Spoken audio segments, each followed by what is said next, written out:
আল্লাহ রাব্বুল আলামিন পরীক্ষার জন্য আমাদেরকে এই ময়দানে ছেড়ে দিয়েছেন। প্রশ্ন কি হবে আল্লাহ সব বলে দিয়েছেন। প্রশ্ন কি হবে? তোমার যৌবন, এ ব্যাপারে প্রশ্ন করা হবে। কোন পথে ইনকাম করেছো প্রশ্ন করা হবে। কোন পথে খরচ করেছো প্রশ্ন করা হবে। দ্বীনের ইলম যতটুকু হাসিল করেছিলে তার কতটুকু নিজে পালন করেছো, আর দ্বীনের দাওয়াত কতটুকু মানুষের কাছে পৌঁছায়ছো, প্রত্যেকটি ব্যাপারে কিয়ামতে আল্লাহর কাছে জবাব দিতে হবে। এই জন্য কবি বলছেন, আমল সে জিंदगी बनती है ये जन्नत भी व जहन्नम भी ये खाकी अपनी फितरत है ना नारी ना नूरी। মানুষের জীবন আমল দিয়ে গঠন হয়, আমল দিয়ে জীবন গড়ে, নইলে এই মাটির তৈরি দেহ জান্নাত আর জাহান্নামের কিছু দিয়ে তৈরি হয় নাই। আপনি ইচ্ছে করলে দেহটাকে জাহান্নামের জন্য উপযোগী করতে পারেন, ইচ্ছে করলে এই দেহটাকে জান্নাতের জন্য উপযোগী করতে পারেন। এটি আপনার ইখতিয়ারে আল্লাহ দিয়েছেন, আপনাকে বাধ্য করা হয় নাই যে সেজদা না দিলে ফেরেশতা এসে ঘাড়ের উপরে পিটাবে, সুদ ঘুষ সেনা করলে বলে ঠ্যাং পিটায় ভেঙে দেওয়া হবে না। আপনি বাধ্য নন। আপনি সম্মানিত জীব আল্লাহ, সম্মানিত প্রাণী আল্লাহ পাকের, সেই জন্য মানুষকে বাধ্য করা হয় নাই। অটোনমাস বডি, অটোনমি দেওয়া হয়েছে, আপনাকে স্বাধিকার দেওয়া হয়েছে। চন্দ্র সূর্যের ব্যাপারে স্বাধিকার দেওয়া হয় নাই। রাত এখন 7:35, সূর্যের বাপেরও ক্ষমতা নাই বাংলাদেশে এখন উঁকি মারে, ঠিক কিনা? সে এখন আমেরিকায় রোদ দিচ্ছে, তাপ দিচ্ছে আমেরিকায়। ওকে নির্ধারণ করা হয়েছে যেভাবে সেইভাবেই করতে হবে। পানি বলেন, পাহাড় বলেন, পাখি বলেন, চন্দ্র বলেন, গ্রহ বলেন, নক্ষত্র বলেন, সব জিনিস বাই হুক অ্যান্ড ক্রুক আল্লাহর হুকুম মানতে বাধ্য। কোরআনে কারীমে আল্লাহ পাক বলেছেন, আফা গায়রা দীনিল্লাহি ইয়াবগুন ওয়া লাহু আসলামা মান ফিস সামাওয়াতি ওয়াল আরদি তাওআন ওয়া কারহা। আল্লাহর দেওয়া জীবন ব্যবস্থা ছেড়ে দিয়ে তোমরা কি অন্য কোন মতবাদ তালাশ করো?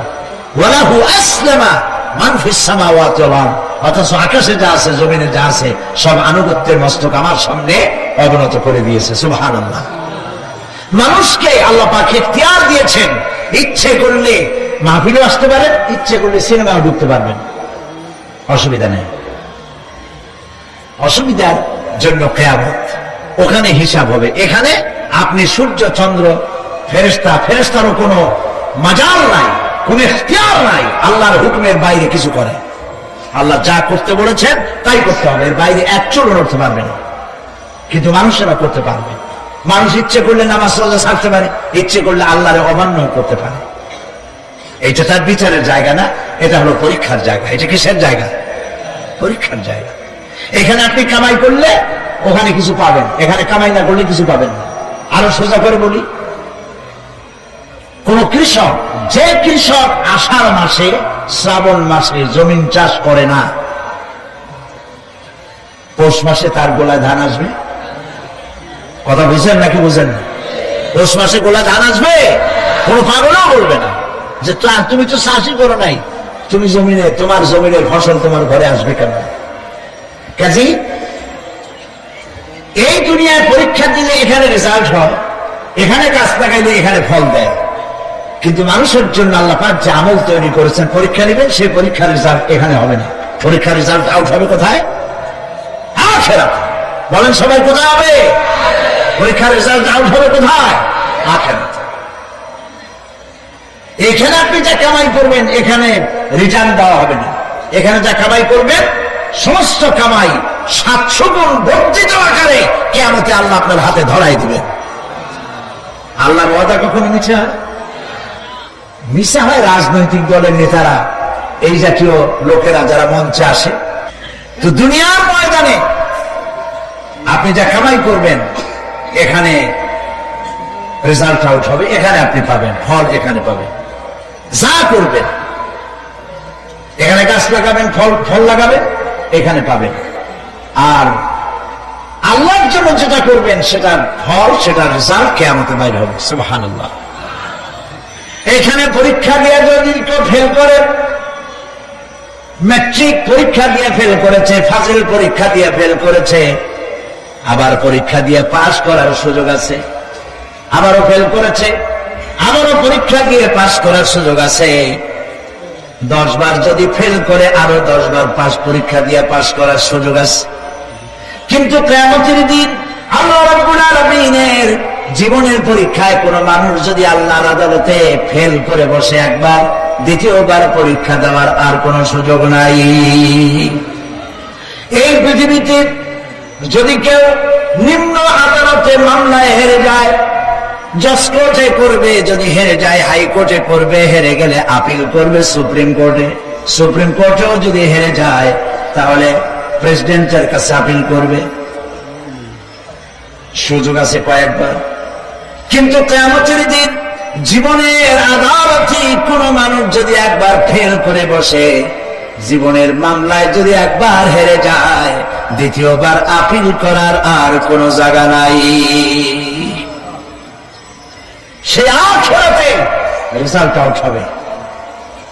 আমরা সব মরে যাব, আমরা সব কি হব? সব মরে যাব।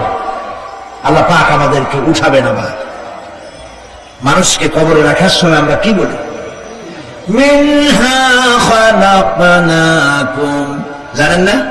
পড়েন, মিনহা খালাকনাকুম ওয়া ফিহা নুঈদুকুম ওয়া মিনহা নুখরিজুকুম তারাতান উখরা। এই মাটি দিয়ে তোমাকে তৈরি করা হয়েছিল, এই মাটির মধ্যে রেখে গেলাম, এর থেকে আবার তোমাকে উত্থিত করা হবে। কে বলতেছেন এ কথা? আল্লাহ পাক বলছেন, আল্লাহ তাআলা বলছেন। কি নিষ্ঠুর এই পৃথিবী! ভেবে দেখেছেন কি একবারও কি ভেবে দেখেছেন এই পৃথিবী কত নিষ্ঠুর? এই সন্তান সন্ততি সব একটি মোহ, একটি মায়া, একটি মহব্বত, একটি প্রতারণা। যে বইয়ের জন্য হারাম ইনকাম করেছেন, যে সন্তানদের জন্য হারাম ইনকাম করেছেন, জান দিলেন, রক্ত দিলেন, জীবন দিলেন, সারা রাত কষ্ট করেছেন, দৌড়দৌড়ি করেছেন, যখন মরে গেলেন যে বাচ্চাটা আপনি করে না দিলে কলিজা ঠান্ডা হয় না, সেই বাচ্চা বলবে, মাকে বলবে, মা বাপের লাশ যে রুমে আছে আমার সেখানে নিও না, আমার ভয় করে। ঠিক কিনা? স্ত্রীও আরো 2-1 লোক না হলে লাশের ঘরে থাকতে পারবে না, তারও ভয় করবে। থাকলে বড় জোর মা থাকতে পারে, বাপ থাকতে পারে। যাকে বিবাহ করার পর অনেক সন্তান আছে, মা বাপকে সবে দেখতে পারে না, বল কথা মতো মায়ের সাথে কথা বলা বন্ধ করে দেয়। হয়তো কুমিল্লা এরকম নাও থাকতে পারে। বলতে নালিশ করছে, মায়ের সাথে কথা কয় না। আবার বলে এই বুড়িটা মরে না কেন? নাউযুবিল্লাহ, নাউযুবিল্লাহ। বুড়িটারে মরার কথা বলতেছো তুমি? তোমার ছোট্টবেলায় যখন তোমার টাইফয়েড হয়েছিল, অসুখ করেছিল, গরিব বাবা, বাড়িতে ল্যাপ নাই, খাতা নাই, তোষক নাই, সেই জায়গায় মা তার কাপড় বিছায় দিয়া বুকের উপরে নিজের শরীরের উষ্ণতা দিয়া বাঁচায় রাখার চেষ্টা করেছে, নিজে না খেয়ে খাওয়াইছে, অসুখ সারে না। মা ওই মুমূর্ষু বাচ্চার সেরানে তার মাথার কাছে বসে তাহাজ্জুদের নামাজ পড়ে কোরআন শরীফ তেলাওয়াত করে, চোখ দিয়া পানি পড়ে আর বলতে থাকে, রব্বুল আলামিন আমার জীবনটারে দিয়ে আমার কলিজার টুকরা সন্তানটারে বাঁচাইয়া দাও। যেই মা নিজের জীবন দিয়া সন্তান বাঁচাইতে চাইল, সেই সন্তান আজকে বউ পাইয়া মাকে ভুলে যায়, মায়ের সাথে খারাপ ব্যবহার করে। আল্লাহ রাব্বুল আলামিন বলেছেন, মা বাবার সঙ্গে খারাপ ব্যবহার করো না, ভালোবাসায় কথা বলো। ওয়াকুল লাহুমা কাওলান কারীমা, সম্মান সূচক কথা বলো। মা বাবার জন্য দোয়া করো আমার কাছে। কে বলতেছে?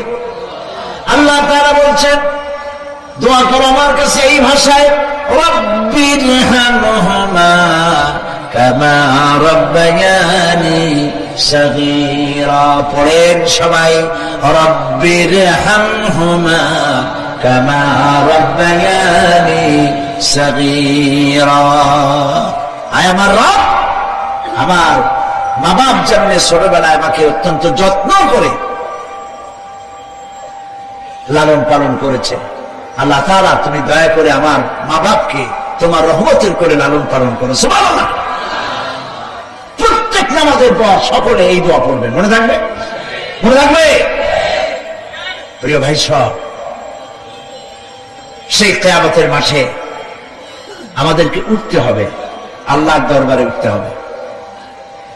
সেই সময় আমাদেরকে কেউ উপকার করবে না। يوم لا ينفع مال ولا بنون। সম্পদ আর সন্তান সন্ততি কোনো কাজে লাগবে না। মা তার সন্তানকে চিনবে না, সন্তান তার মাকে চিনবে না, বাপ তার সন্তানকে চিনবে না, কেউ কাউকে পরিচয় দিবে না। কি মারাত্মক অবস্থা! মানুষ চরম অসহায় হয়ে যাবে। চতুর্দিকে ফেরেশতার আনাগোনা, সূর্য মাত্র 1 হাত উপরে, প্রচন্ড তাপ নিয়ে সূর্য অবস্থান নেবে, মাথার চাঁদি ফেটে গিয়ে গুনাহগারের মাথার মগজ গলে গলে পড়তে থাকবে। পিপাসার যন্ত্রণা জিহ্বাটা ঝুলে কুকুরের মতো করে নাভিস্থল পর্যন্ত ঝরে পড়বে।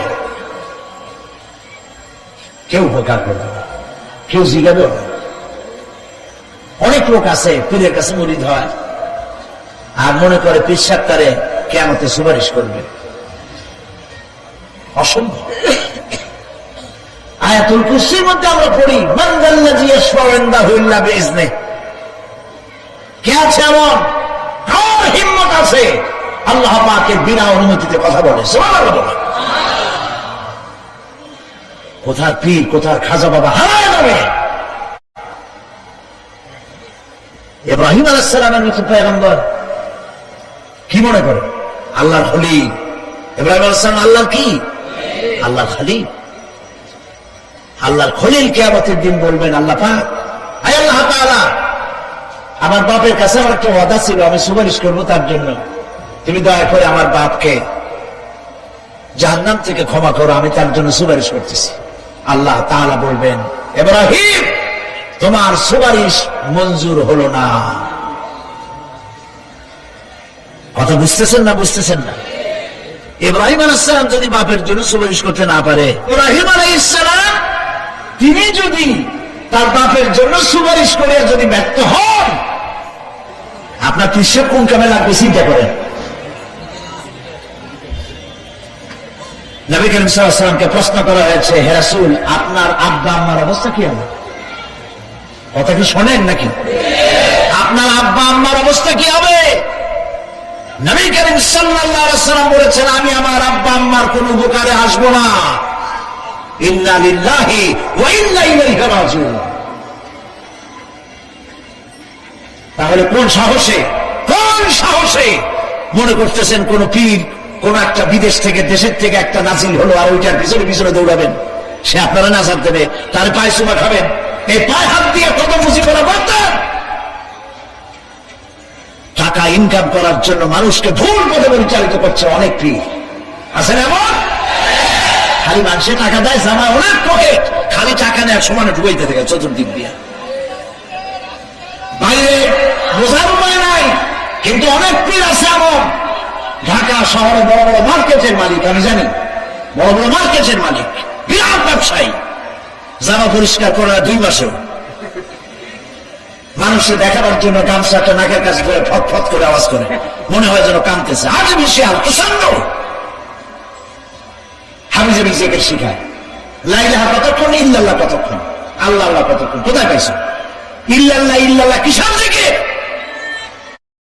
ইল্লাল্লাহ মানে কি? আল্লাহ ছাড়া, আল্লাহ ছাড়া, আল্লাহ ছাড়া। আল্লাহ ছাড়া কি? কাজী রাসূলুল্লাহ যা করেন এগুলি বেদাত। এই সব পীরের কাছে যাবেন না, মনে থাকবে।